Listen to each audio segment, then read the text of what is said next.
People say love blinds you, but ambition destroys your soul. When Julian walked into my 34th birthday party with his fingers interlaced with another woman, he assumed I would crumble in humiliation. He had no idea the woman standing in his shadow for 8 years had prepared a gift that would completely topple his precious empire. The game only begins when the perfect facade shatters and traitors are forced to pay the ultimate price. Hello to all the wonderful viewers of Violet Revenge Stories. We want to take a brief moment to sincerely thank you for your continuous support. Unfortunately, YouTube has disabled our channel's monetization, leaving us with no budget to operate. If you find today's story engaging, please consider supporting us with just $1. Your kindness helps us pay our hardworking staff so they can cover their living expenses and continue creating more incredible stories for you. You can easily donate by scanning the PayPal QR code on your screen or by clicking the PayPal link in the description or the pinned comment of this video. Thank you from the bottom of our hearts. My name is Amelia Simmons. For 8 long years, my life was inextricably bound to Julian Vance, navigating the relentless, glittering tech world of Seattle. To the outside observers, we were the golden couple of the Pacific Northwest, a perfect union of brilliant engineering and magnetic leadership. But looking back, our story did not start in the sprawling, glass-walled boardrooms where it ultimately shattered.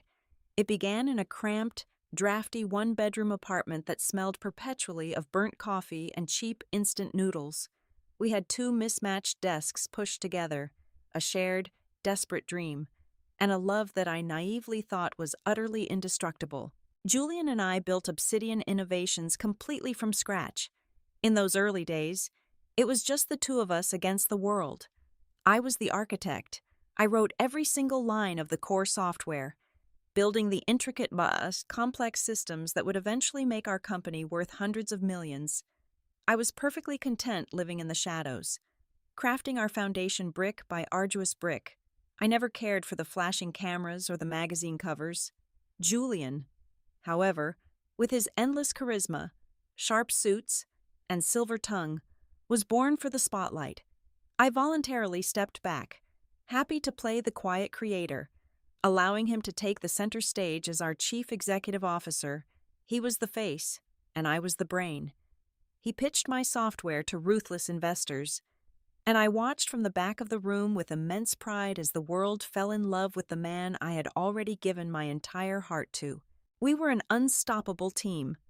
We finished each other's sentences and anticipated each other's thoughts, or so I believed. The first subtle fractures in our seemingly perfect reality began to show when Obsidian Innovations secured our first truly massive round of venture capital funding.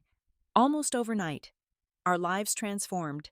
We moved out of our modest yet gritty startup space and into a magnificent, state-of-the-art headquarters in the very heart of downtown Seattle. The floors were polished marble, the walls were floor-to-ceiling glass, and suddenly, the money was flowing like a river. The stakes became astronomical, and in the reflection of all that glass and wealth, the man I married started to change. It started slowly with his schedule. Julian was always a workaholic, but his definition of work fundamentally shifted. He was no longer by my side in the development lab, reviewing code or strategizing over a messy whiteboard. Instead, he was constantly absent. His calendar became a wall of private meetings and exclusive lunches. When I asked him where he had been, his answers were always vague, brushed off with an air of superiority that he had never directed at me before. "I am meeting with strategic partners. Amelia," he would say, adjusting his expensive tie, his tone laced with a newly discovered arrogance. "You handle the back-end coding. Let me handle the business growth. It takes an enormous amount of high-level networking to keep this massive ship afloat." If I pressed him further, simply wanting to know about his day or feel connected to my husband, he would snap at me with a viciousness that left me stunned. "Why are you constantly interrogating me?" he would demand, pacing across our sprawling living room. "Do you have any earthly idea how much pressure I am under to secure our next valuation phase? I need your unwavering support right now. Not a Spanish Inquisition every time I walk through the front door." I would apologize, swallowing the heavy, uneasy feeling sitting tight in my chest. I convinced myself that the sheer, crushing stress of running a rapidly expanding tech empire was simply taking its toll on him. I loved him deeply, and I trusted the profound history we shared. Whenever he raised his voice, I forced myself to remember the young boy who held my hand tightly when our bank account was overdrawn by $50. I chose to believe that same boy was still in there somewhere, buried beneath the suffocating weight of his own towering ambition. I felt the invisible, icy distance stretching between us, a cold void growing wider with every missed dinner, every forgotten anniversary, and every hushed phone call he took out on the balcony. Yet, I clung desperately to the pure, youthful love we once had. I poured all my energy into holding our fragile family together, completely unaware that while I was defending our fortress, he was busy handing the keys to the enemy. The breaking point did not arrive with a loud crash. It slithered into obsidian innovations wrapped in designer silk and the overpowering scent of expensive perfume. Her name was Valerie Sterling. Julian brought her in as our new director of communications, claiming we needed a fresh, aggressive voice to match our growing market share. From the moment she stepped off the elevator, Valerie carried herself less like an employee and more like a queen surveying her newly conquered territory. She had a habit of interrupting senior engineers mid-sentence and would often rest her hand just a second too long on Julian's shoulder during board meetings.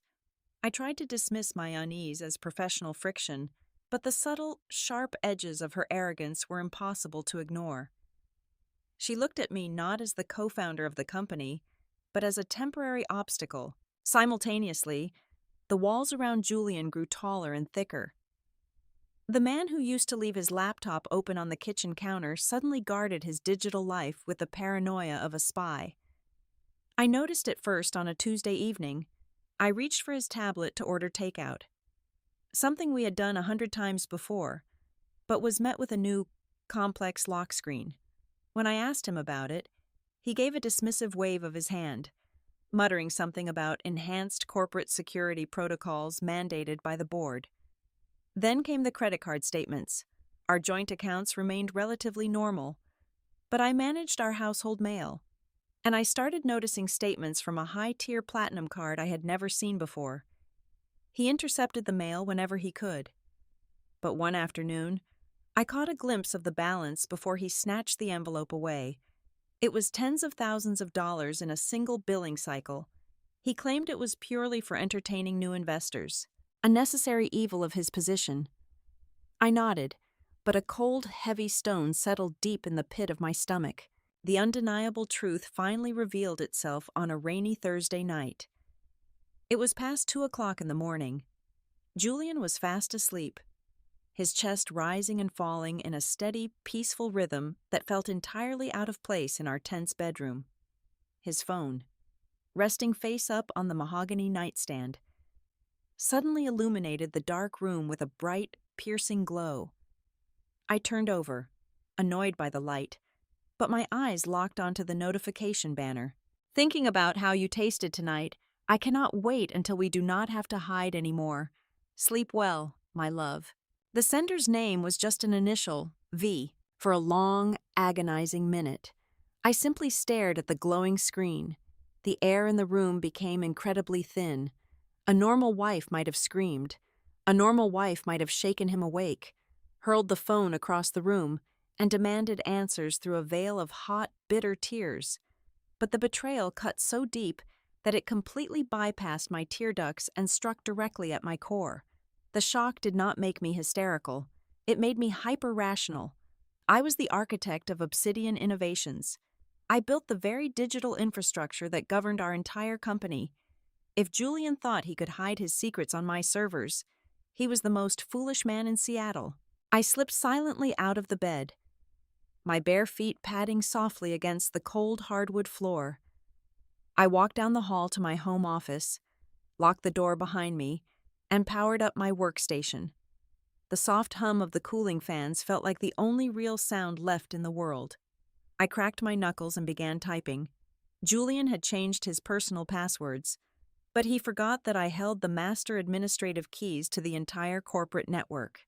It took me less than 15 minutes to bypass the superficial security layers he had set up and access his supposedly secure executive email archives. What I found in those hidden folders was a meticulously documented timeline of my own humiliation. There were hundreds of emails. They were not just flirting, they were deep into a full-blown, passionate affair that had been going on for at least 8 months. The messages were sickeningly sweet, filled with inside jokes, explicit descriptions of their encounters, and mocking references to my naivety. But the most damning evidence was the travel logs. For the past 6 months, Julian had taken 4 separate, week-long business trips to Chicago, supposedly to negotiate a massive distribution contract. I cross-referenced the corporate travel expenses with his hidden emails. There were no meetings in Chicago. The flight tickets were carefully forged. In reality, while I was working 70-hour weeks trying to fix critical software bugs, Julian and Valerie were sipping champagne in 5-star resorts in Cabo San Lucas, charging luxury yacht rentals and couples massages to the covert platinum card. I sat in the dark glow of my monitors for 3 solid hours, downloading every single receipt, every email, and every forged document onto a secure, encrypted external drive. My heart hammered against my ribs. A steady, furious drumbeat of pure adrenaline, the desperate, suffocating pain of losing my husband evaporated. In its place, a terrifying, absolute calmness washed over me. Julian Vance had built his entire towering identity on the foundation I created. He thought I was just the quiet coder who would fade into the background while he paraded his new prize. I slowly closed my laptop as the first rays of morning light began to bleed through the window blinds. I was not going to confront him, not today. Confrontation meant a messy, emotional fight where he could manipulate the narrative and hide his assets. No, I was going to smile. I was going to make his coffee, kiss his cheek, and wish him a wonderful day at the office. I decided right then and there to let him keep his perfect, arrogant illusion just a little bit longer. I needed more time to dig deeper, to find the absolute bottom of his deceit, because when the time finally came to strike, I would not just break his heart, I was going to completely dismantle his world. The following weeks were a masterclass in psychological endurance. While Julian thought I was blindly writing lines of code in my office, I was actually tunneling into the darkest corners of the Obsidian Innovations financial servers. I bypassed the encrypted firewalls set up by our chief financial officer and unearthed a hidden directory labeled Project Vanguard.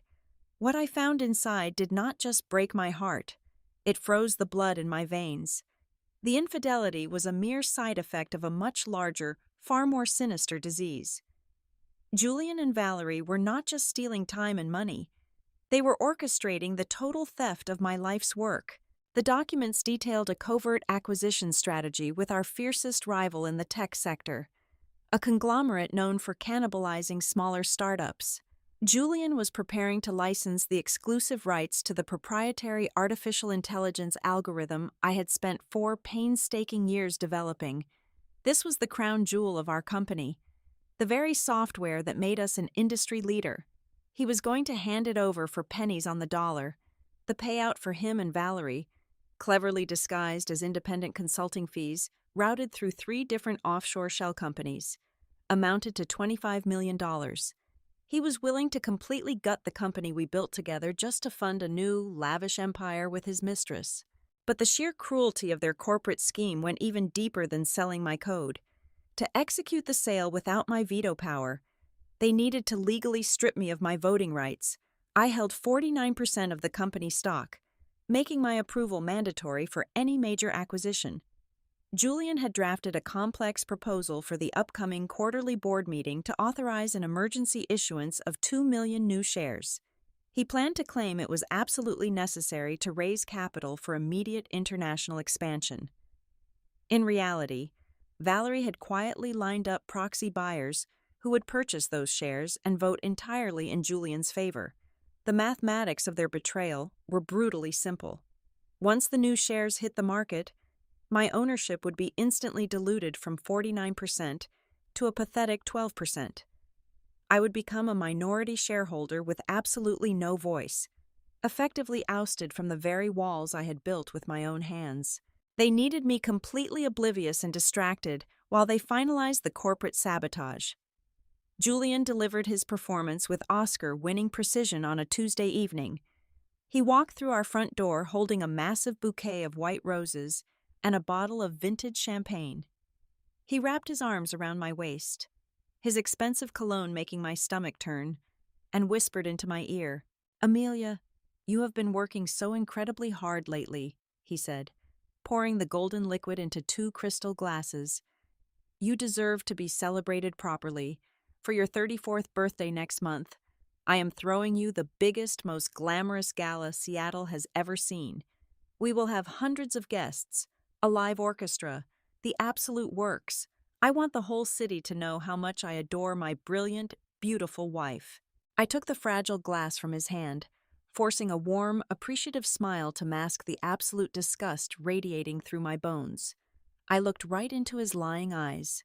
"That sounds absolutely wonderful, Julian," I replied, taking a slow, measured sip. "I cannot wait to see exactly what you have planned for me." The moment he left the next morning for another fabricated business trip, the weeping, betrayed wife vanished forever. In her place, the architect went to war. I needed a legal mercenary who understood the dark arts of corporate combat. I found one in a ruthlessly efficient corporate litigator named Elias Thorne. We met in a dimly lit, soundproof conference room on the outskirts of the city, far away from the glittering downtown tech hub. I laid the encrypted hard drive on his polished oak table and watched his sharp eyes widen as he reviewed the undeniable evidence of Julian's corporate espionage. "Your husband is not just a cheater, Mrs. Simmons," Elias stated, closing the laptop with a sharp snap that echoed in the quiet room. "He is walking right into a massive federal fraud charge.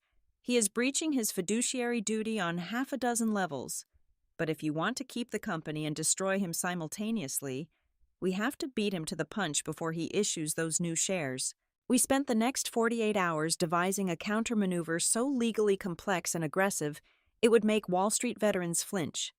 Through Elias, I reached out to 3 silent venture capitalists who had previously tried to buy into Obsidian Innovations, but were arrogantly rejected by Julian years ago.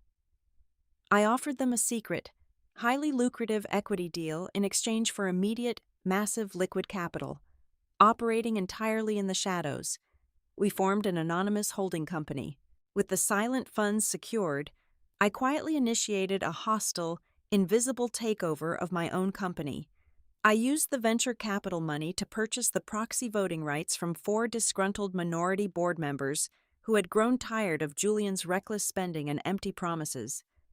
Simultaneously, Elias discovered a glaring, fatal legal loophole in our original incorporation documents from 8 years ago. The base copyright for the core algorithmic architecture was never officially transferred to the corporate entity. Because we were broke and cutting corners back then, it was still legally registered solely under my maiden name. I spent 2 grueling weeks drafting a legally binding cease and desist order that would instantly freeze every single technological asset Julian thought he was selling. I compiled every forged travel receipt, every illicit romantic email, the offshore shell company wire transfers, and the newly acquired proxy voting agreements into one devastating, impenetrable dossier. The trap was perfectly set. The steel jaws were ready to snap shut. Julian was busy tasting catering menus and printing gold foil invitations for my birthday, entirely oblivious to the fact that he was enthusiastically building his own financial coffin. The evening of my 34th birthday finally arrived, descending upon the city like a heavy, suffocating velvet curtain. Julian had spared absolutely no expense, booking the grand ballroom of the most prestigious, historically opulent luxury hotel in downtown Seattle. The space was transformed into a glittering wonderland of excess. Thousands of white orchids cascaded from the vaulted ceiling, and towering ice sculptures caught the light of massive crystal chandeliers. Over 300 guests filled the room, a chaotic, dazzling mixture of elite venture capitalists, influential tech journalists, and Seattle high society. The air was thick with the scent of expensive perfume and the relentless, echoing chatter of people who loved the sound of their own voices. The entire spectacle cost $250,000, a final, extravagant smokescreen designed entirely to blind me and the public to his impending betrayal. Through it all, Julian played his role with the sickening perfection of a seasoned actor. He wore a custom-tailored, midnight blue tuxedo that fit his broad shoulders flawlessly. For the first 2 hours of the evening, he refused to leave my side. Whenever a photographer from a major business publication aimed a lens in our direction, his arm would slide securely around my waist. He would pull me in close, pressing a gentle, seemingly affectionate kiss to my temple. I could never have built this incredible empire without the genius of my beautiful wife, he declared loudly to a group of influential investors, his voice dripping with fabricated sincerity. She is the quiet, brilliant heart of Obsidian Innovations. Tonight is entirely about honoring her. The investors chuckled and raised their champagne flutes in a toast to our supposedly perfect union. I forced a brilliant, radiant smile onto my face, nodding gracefully while a cold, nauseating knot tightened in my stomach. Standing beside him felt like standing next to a venomous snake, but I kept my posture impossibly straight. I allowed him to parade me around like a prized, oblivious trophy, knowing exactly what was hidden inside the heavy designer handbag resting on a nearby cocktail table. The carefully constructed atmosphere of the room shifted violently precisely at 8:30 in the evening. The heavy oak doors at the entrance swung open, and the low hum of conversation momentarily ceased. Valerie Sterling made her entrance. She did not walk into the ballroom. She invaded it. She wore a floor-length, crimson silk gown with a daringly low neckline and a high slit that commanded the attention of every single person in the room. The dress was an aggressive, undeniable statement. It was not the attire of a corporate communications director attending her superior's wife's birthday party. It was the dress of a woman claiming her territory as the true lady of the house. I watched Julian from the corner of my eye. The moment he saw her, the magnetic pull was instantaneous and entirely visible. He abruptly excused himself mid-sentence from a conversation with a prominent state senator and gravitated directly toward Valerie. They stood in the very center of the ballroom, surrounded by our highest-ranking executives. Julian leaned in far too close, his breath brushing against her neck as he whispered something that made her throw her head back in a loud, melodic laugh. Her hand rested casually on his forearm, her perfectly manicured fingers slowly tracing the edge of his tuxedo sleeve. They lingered together, lost in their own arrogant bubble, entirely ignoring the chaotic whispers erupting around them.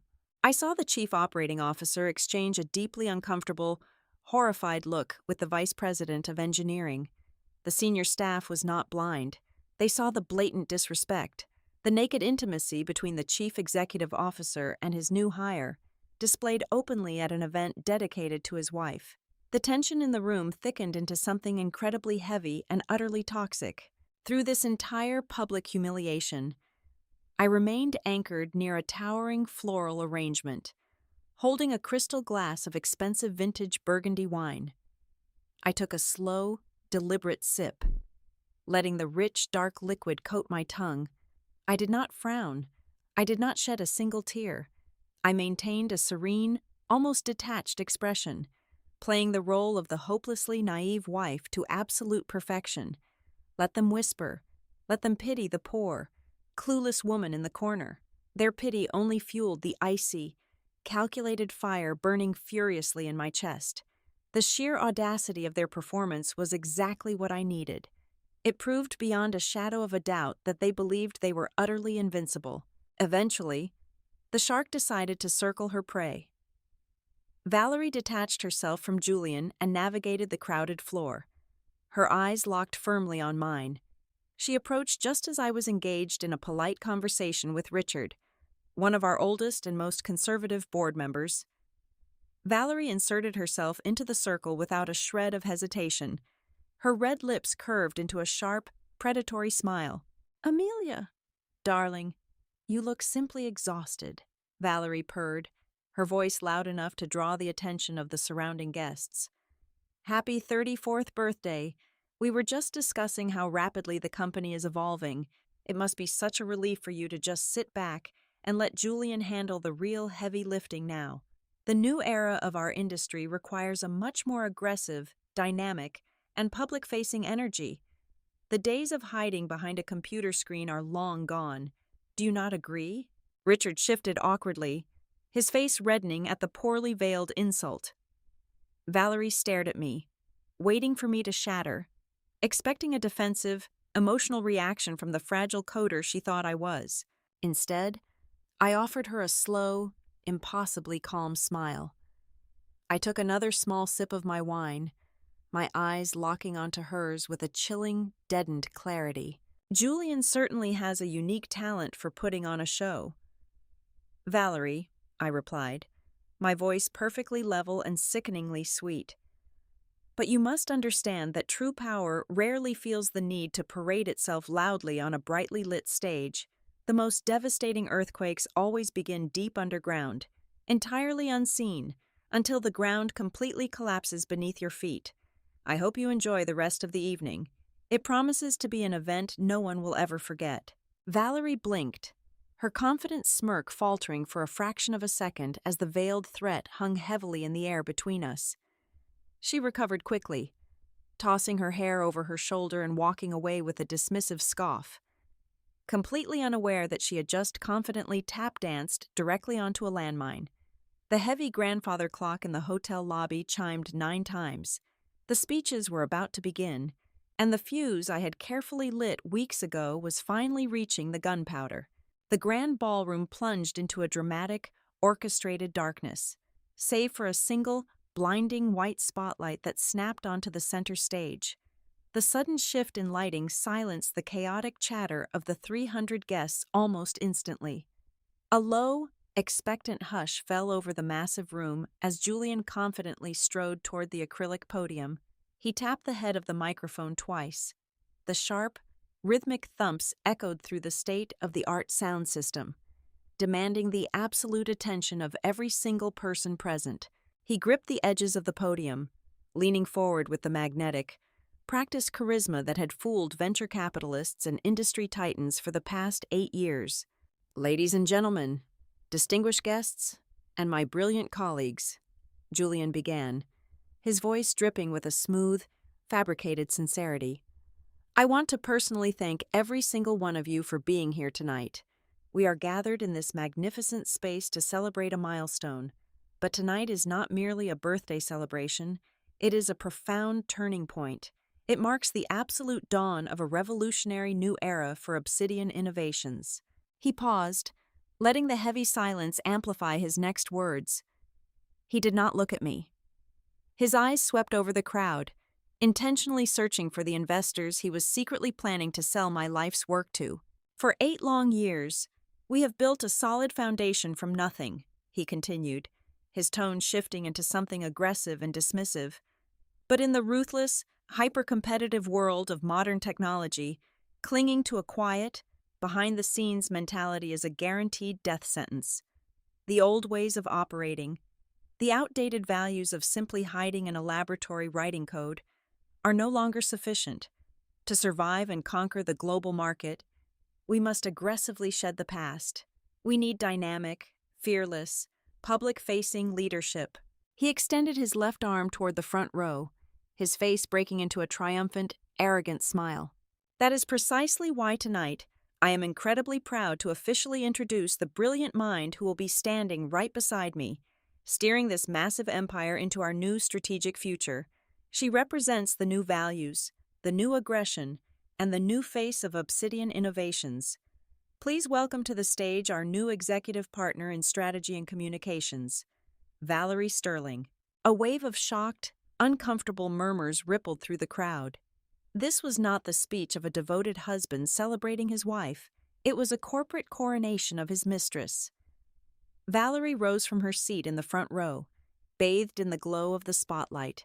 Her crimson silk dress flowed around her legs as she ascended the stairs with the slow, deliberate pace of a queen claiming her stolen throne.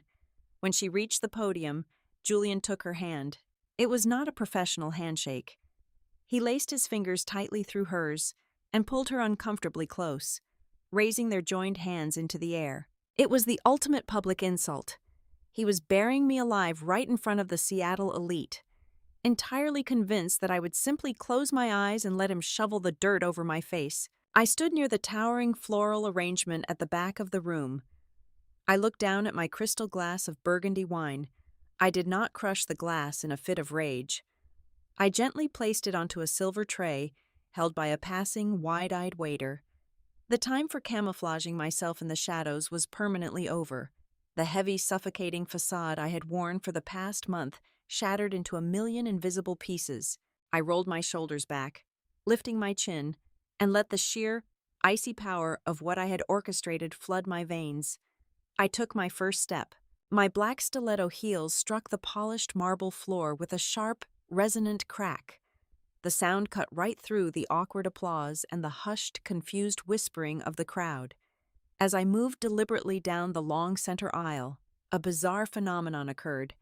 The dense wall of wealthy investors, seasoned journalists, and terrified executives naturally parted for me. They stepped back, giving me a wide, unobstructed path to the stage. They stared at me, their faces a mixture of absolute shock and morbid fascination. The pathetic, submissive woman they thought they knew was gone.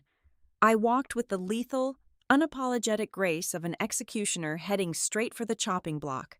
I reached the base of the stage and climbed the 3 velvet-lined steps without ever breaking my eye contact with Julian. The smug, victorious smile on his face violently faltered. He stopped speaking mid-sentence, the microphone picking up his sudden, sharp intake of breath. Valerie stiffened beside him, her grip on his hand tightening as her arrogant smirk froze into a mask of pure, unadulterated panic. They had absolutely no contingency plan for this. I stepped directly into the blinding heat of the center spotlight, invading their perfectly crafted moment. The entire ballroom held its collective breath. The silence was so profound and heavy it physically hurt my ears.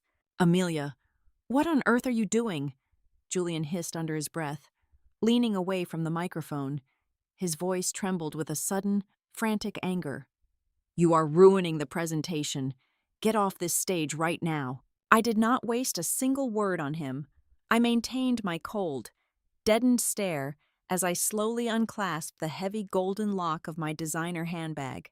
The loud metallic click echoed through the silent room. I reached inside and withdrew a thick, legally bound envelope.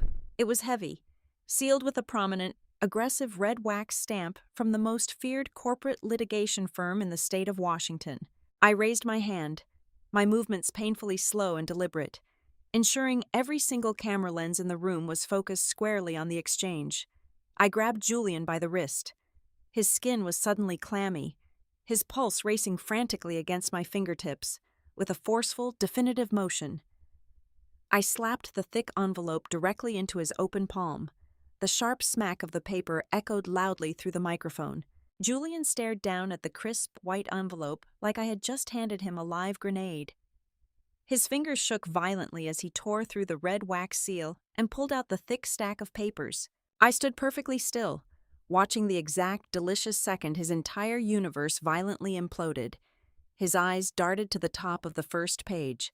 I knew exactly what he was reading. Printed in massive, bold, uncompromising black letters were the words "Petition for Absolute Divorce," "Immediate Asset Freezing Order," and "Notice of Hostile Shareholder Takeover." The arrogant, untouchable king of the Seattle technology world died right there on that stage. The smug, golden color completely drained from his face in a matter of seconds, leaving his skin a terrifying, ashen white. His jaw dropped open, failing to form any coherent words. His knees visibly buckled under the crushing, undeniable weight of his own sudden destruction. His perfectly tailored tuxedo suddenly looking 2 sizes too big for the broken man trapped inside it. I did not give Julian a single second to catch his breath or weave another web of lies. Before he could even open his mouth to defend himself, I reached out and ripped the microphone straight from its heavy acrylic stand. A sharp, piercing screech of audio feedback blasted through the state-of-the-art sound system, forcing several prominent investors in the front row to physically flinch and cover their ears. The agonizing sound effectively shattered whatever trance Julian had cast over the room. I turned my back on the pathetic, trembling man beside me and addressed the sea of shocked faces directly. "My husband was just giving you a very passionate speech about the future," I announced, my voice amplified and ringing with an absolute, terrifying clarity that commanded the massive ballroom. But Julian Vance has an incredibly unique and destructive definition of the future. His vision of tomorrow involves secretly licensing the proprietary artificial intelligence algorithm of Obsidian Innovations to our fiercest rival.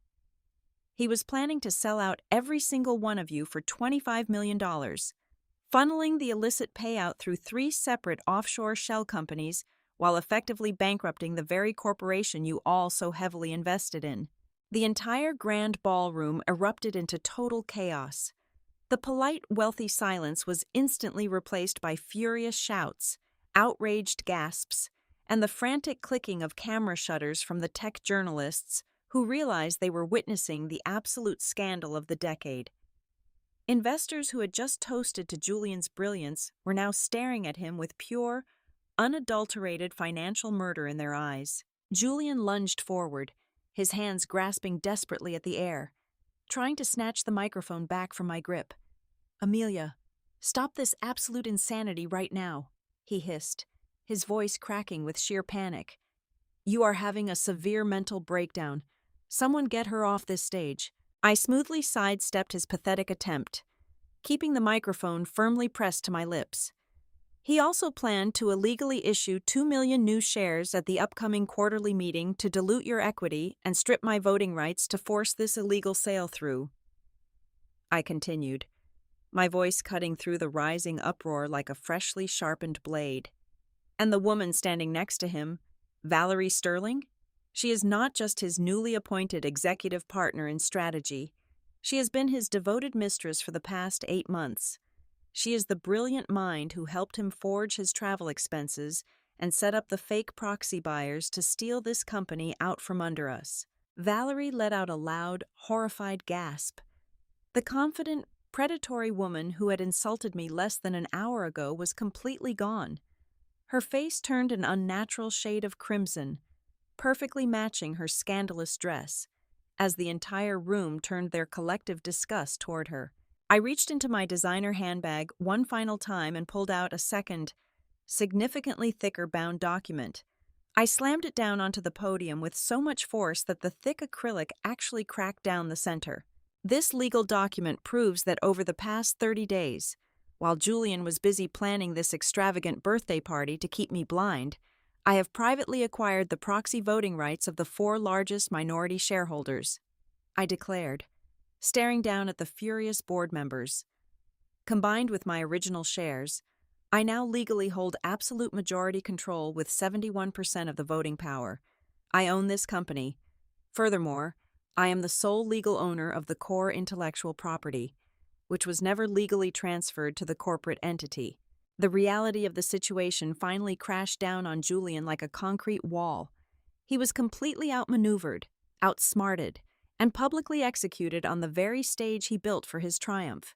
As the absolute majority shareholder and the sole owner of our foundational technology, my first official act is the immediate and permanent termination of Julian Vance and Valerie Sterling for severe breach of fiduciary duty, corporate espionage, and gross misconduct, I stated, my voice echoing like a final judge delivering a death sentence.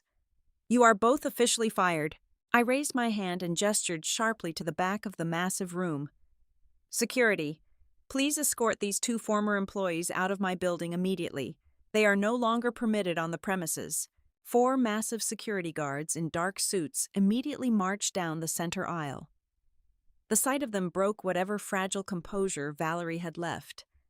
She burst into loud, hysterical tears, the mascara running down her cheeks in thick, dark rivers, overcome by complete public humiliation.